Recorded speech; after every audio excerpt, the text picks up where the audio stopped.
حضرت ابو ہریرہ سے روایت ہے کہ رسول اللہ صلی اللہ علیہ وسلم نے فرمایا یعقد الشیطان علی قافیۃ رأس احدکم اذا هو نام ثلاث عقد یضرب علی مکان کل عقدۃ علیک لیل طویل فارقد فإن استيقظ فذكر الله انحلت عقدة فإن تودع انحلت عقدة فإن صلى انحلت عقده فأصبح نشيطا طيب النفس وإلا أصبح خبيث النفس کسلان۔ صحیح البخاری۔ شیطان تم میں سے ہر ایک کی گردن پر جب وہ سو جاتا ہے 3 گرہیں لگا دیتا ہے، ہر ایک گرہ پر پھونک مارتا ہے کہ ابھی رات بڑی لمبی ہے، سوئے رہو۔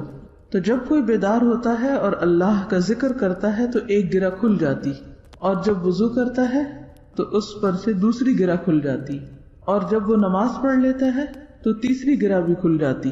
پھر وہ صبح کو حشاش بشاش خوش مزاج اٹھتا ہے، ورنہ اس کی صبح نفس کی خباثت اور سستی کے ساتھ ہوتی۔ اس کیفیت کا آپ سب نے ایکسپیرینس کیا ہوگا کہ انسان جب رات کو سو رہا ہوتا ہے تو اس کو خیال آتا ہے کہ کہیں صبح تو نہیں ہوگی، پھر کہتے ہیں کہ نہیں ابھی کافی وقت ہے، ابھی کافی وقت ہے، اور پھر اسی میں ہی تہجد بھی چلی جاتی ہے اور بعض اوقات فجر بھی لیٹ ہو جاتی ہے۔ تو کرنا کیا چاہیے کہ جب آنکھ کھل جائے تو انسان اللہ کو یاد کرنے لگے۔ اس کا فائدہ یہ ہوگا کہ اس کے اوپر سے شیطان کا اثر دور ہوگا اور اس کو اٹھنا آسان ہو جائے گا۔ بعض کہتے ہیں نا کہ اٹھنا مشکل لگتا ہے، تو اٹھنے کی آسانی کے لیے ذکر ضروری ہے۔ حضرت حذیفہ رضی اللہ عنہ سے روایت ہے کہ رسول اللہ صلی اللہ علیہ وسلم جب جاگتے تو فرماتے الحمد للہ الذی احیانا بعدما اماتنا والیہ النشور، تمام تعریف اللہ کے لیے ہے جس نے ہمیں مرنے یعنی سونے کے بعد دوبارہ زندگی دی اور اسی کی طرف لوٹ کر جانا ہے۔ تو اس سے بھی کیا پتہ چلتا ہے کہ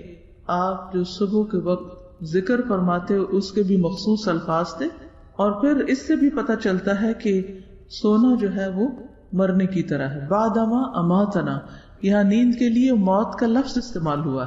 وَإِلَيْهِ النُّشُورُ، اور اسی کی طرف لوٹ کر جانا ہے، یعنی مرنے کے بعد جب جی اٹھیں گے تو اللہ کے حضور حاضر ہوں گے۔ تو ہماری روزانہ کی روٹین میں بھی کیا ہونا چاہیے کہ سونے کے بعد جب ہم جاگیں تو اللہ کے حضور حاضر ہو جائیں، اور کاموں کی طرف نہ جائیں بلکہ پہلے اللہ سے ملاقات یعنی نماز کے لیے اپنے آپ کو تیار کریں۔ موت کی جو کیفیت ہے یا موت کی جو حالت ہے وہ نیند سے صرف ظاہری صورت میں ہی نہیں مشابہ، کئی اعتبار سے اس میں شباہت ہے۔ نیند کے دوران ہماری کیفیت کیا ہوتی ہے، خواب کس قسم کے دیکھتے ہیں، نیند کی کیفیت کیا ہے، اس میں رات کے اندھیرے میں کیا بہت وحشت ہوتی ہے، بہت خوف آتا ہے، گھبراہٹ ہوتی ہے، نیند ٹھیک نہیں ہے، خواب پریشان کن ہے۔ کبھی کبھار تو سب کے ساتھ ہوتا ہے، لیکن کیا ایک ریگولر روٹین میں ایسا سب کچھ ہو رہا ہے؟ پھر یہ کہ اس میں ہمیں اطمینان اور سکون کس چیز سے حاصل ہوتا ہے؟ تو قبر میں انسان کی کیفیت ایسے ہی ہوگی جیسے بستر میں ہے، یعنی بستر بھی ایک قبر کی مشابہت رکھتا ہے۔ اور آپ نے اکثر دیکھا ہوگا کہ جب کوئی شخص سویا ہوا ہوتا ہے، سو رہا ہے اور اوپر سے رضائی اڑی ہوئی ہے، تو دور سے اگر آپ سوئے ہوئے لوگوں کو دیکھیں اور قبرستان کو دیکھیں تو کافی حد تک شباہت ظاہر میں بھی نظر آ رہی ہوتی، اور پھر اسی طرح اس کیفیت میں بھی اور اس سکون یا وحشت کی حالت میں بھی۔ اکیلے ہونے میں عام طور پہ ڈر تو لگتا ہی ہے انسان کو، لیکن لیٹنے کے بعد انسان کے فکر کیا ہوتے ہیں، ہم کیا ہوتے ہیں، خوف کیا ہوتے ہیں، سوچیں کیا ہوتی ہیں، بے چینی کس قسم کی ہے۔ تو جس طرح دن زندگی کی علامت ہے اور رات یا نیند موت کی علامت ہے یا موت سے قریب ہے، اسی طرح زندگی کے گزرنے کے بعد یعنی دن سارا ہمارا مشغول ہوتا ہے نا، تو بہت سی باتیں رات کو سوتے وقت یاد آ رہی ہوتی ہیں، یا سونے کے بیچ میں جو آنکھ کھلتی ہے، آدھی رات کو آنکھ کھل جاتی ہے، کسی وقت بھی آنکھ کھل جاتی، تو اس وقت ہماری کیفیت کیا ہوتی؟ وہ ہمارے ضمیر کی